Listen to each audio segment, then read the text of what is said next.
Welcome to மாமா தைரியமா YouTube channel. இன்னைக்கு நான் தான் உங்களுக்கு எக் ஆம்லெட் பண்ண போறேன். மம்மி வந்து எக் மட்டும் உடைச்சி தருவாங்க. நல்லா மிக்ஸ் பண்ணிக்கணும். அப்புறம் சில்லி பவுடரும்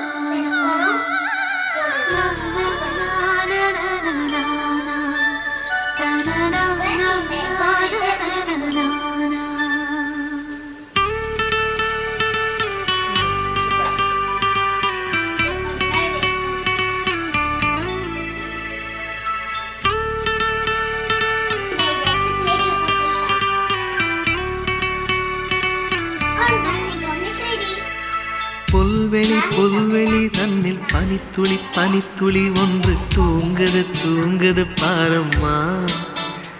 அதை சூரியன் வந்து செல்லமாய் கிள்ளி எழுப்புது.